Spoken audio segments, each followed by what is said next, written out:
Hi there, I'm your host Sophia, and this is The Hot Seat. Today in The Hot Seat we have Mrs. Hazlewood. Hi. Mrs. Hazlewood, are you ready to keep your cool in the hot seat? I'm ready. Your time in the hot seat starts now. What was your first job? Pizza Hut.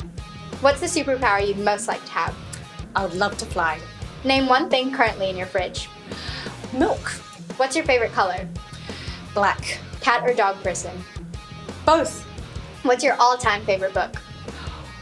Ooh, Little Miss Naughty by Roger Hargreaves. What did you want to be growing up?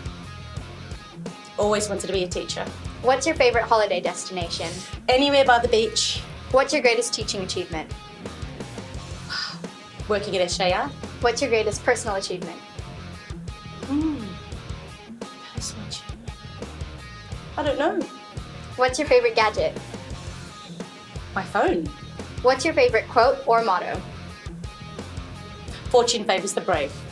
What's the best piece of advice you could give someone? Fortune favours the brave. What was the worst piece of advice you've been given? This won't hurt a bit. And that's time. Thank you for coming along today and being such a good sport. Who would you like to nominate next? Mrs. Coe. Okay then, Mrs. Coe, you're next. Prepare yourself for the hot seat.